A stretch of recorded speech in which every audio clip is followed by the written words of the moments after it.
Hello नमस्कार बच्चों, सत्यम पेरदेसी channel में आपका एक बार फिर से स्वागत है।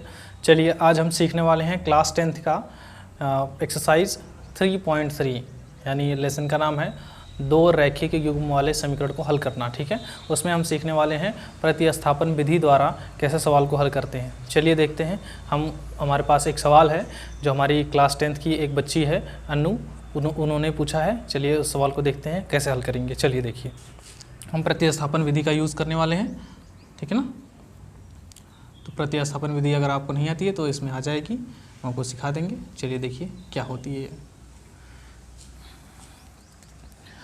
तो यहाँ पे हमारे पास दो समीकरण हैं, पहला समीकरण ये रहा और दूसरा समीकरण ये रहा। आपको क्या करना है, पहले एक कोई समीकरण ले लेना है। ठीक है ना, जो दो समीकरण दिया है उन दोनों समीकरणों में किसी एक की वैल्यू को आपको बराबर कर देनी है। किसी एक जो है, चाहे x की वैल्यू चाहे y की वैल्यू, दोनों समीकरण में बराबर कर देनी है। अब देखो, आप यहाँ पे लिखा है 0.2x, यहाँ पे लिखा है 0.4x, यहाँ पे कितना है 0.3y, यहाँ पे कितना है 0.5y। तो चाहे x की वैल्यू आप बराबर कर दो दोनों समीकरण में, चाहे y की वैल्यू बराबर कर दो। पहले हम क्या करते हैं, समीकरण एक को लेते हैं, है ना। समीकरण एक से तो आप इसमें देखोगे 0.2x प्लस लिखा है 0.3y बराबर कितना है 1.3।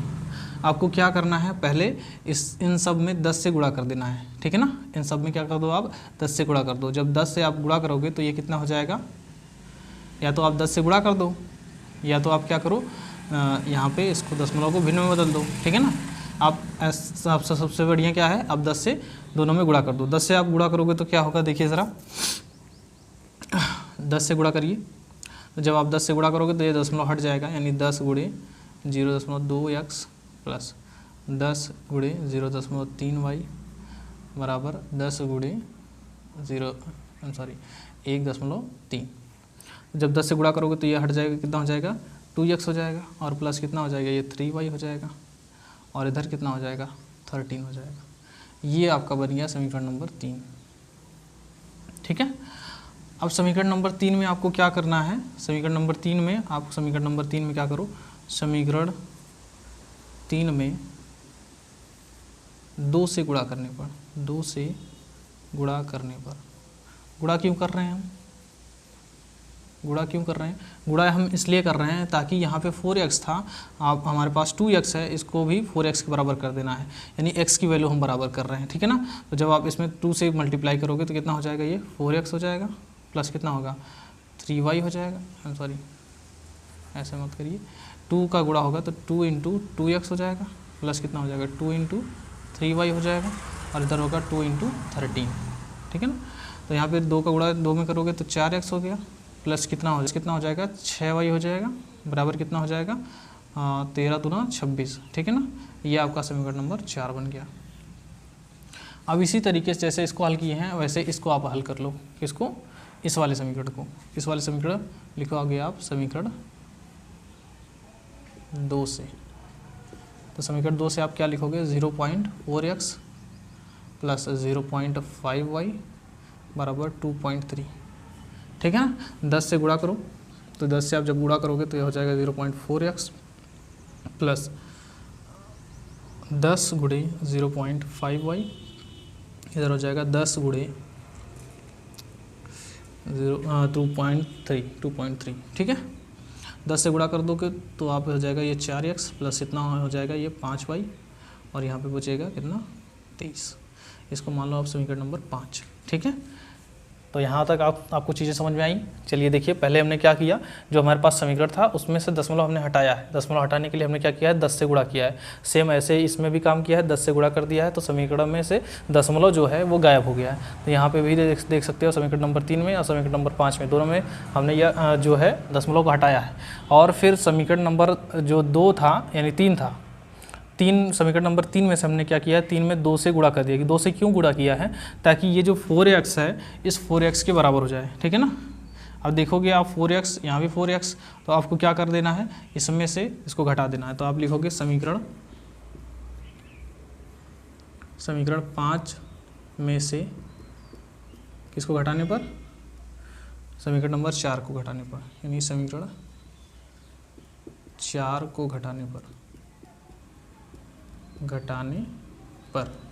तो आप घटा दो, जब आप घटाओगे तो क्या हो जाएगा, देखिए क्या हो जाएगा 4x प्लस 5y बराबर 23। और इधर कितना है, इधर है 4x और प्लस कितना है 6y और बराबर कितना है 26। क्या करोगे, घटाओगे तो ये माइनस हो जाएगा, ये भी माइनस हो जाएगा, ये भी माइनस हो जाएगा, ये कट जाएगा। यहाँ ये क्या हो जाएगा, ये हो जाएगा, इसमें से घट जाएगा तो यहाँ कितना बचेगा, खाली ये y बचेगा, वो भी माइनस में, ठीक है। और इधर कितना बच जाएगा, y बराबर इधर बचेगा माइनस में 3, ठीक है। माइनस से माइनस कट गया तो y का मान कितना आ गया 3। अब ये जो y का मान 3 आया है, अब आपको क्या कर देना है, y का मान 3 आया है तो आपको जितना समीकरण आप माने हैं, चाहे तीसरा माने हैं, चाहे आप पांचवा माने हैं, चाहे आप चौथा माने हैं, चाहे दूसरा, चाहे पहला, चाहे जिसमें आप ले जा करके y का मान रख दोगे तो x का भी मान आ जाएगा। चलिए हम इसको मिटाते हैं और यहाँ पे हम रख के देखते हैं, ठीक है ना। चलिए देखिए,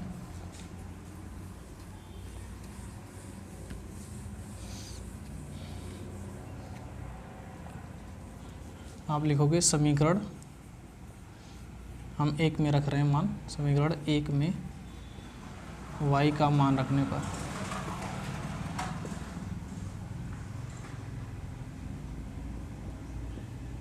ठीक है। तो जब y का मान रखेंगे तो क्या हो जाएगा 0.2x प्लस कितना हो जाएगा 0.3 इंटू कितना हो जाएगा 3 बराबर 1.3।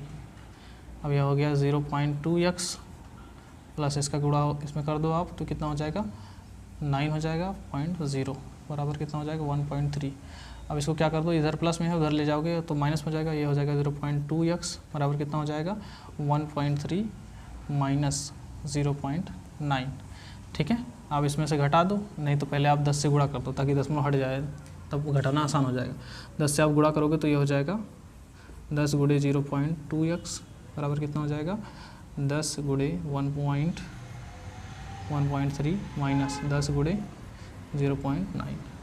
यहाँ हो जाएगा 2x, यहाँ कितना हो जाएगा 13 माइनस यहाँ कितना हो जाएगा 9। तो घटा दोगे आप, 2x बराबर कितना हो गया 4, x बराबर कितना आ जाएगा 4/2 और काट दोगे तो आप 2 दूनी में 4 कट जाएगा, x का मान कितना आ गया 2 आ गया। इस तरीके से आप प्रतिस्थापन विधि का इस्तेमाल करके आप किसी भी समीकरण को हल कर सकते हैं, 2 चर वाले रैखिक युग्म समीकरण को आप हल कर सकते हो। चलिए, इस तरीके के टॉपिक को आप देखने के लिए क्लास 10th की मैथ चाहे हो चाहे फिजिक्स हो, इस तरीके की क्लासेस के लिए आप हमारे चैनल को सब्सक्राइब करिए, शेयर करिए। चलिए मिलते हैं किसी नेक्स्ट वीडियो में, तब तक के लिए बहुत बहुत धन्यवाद।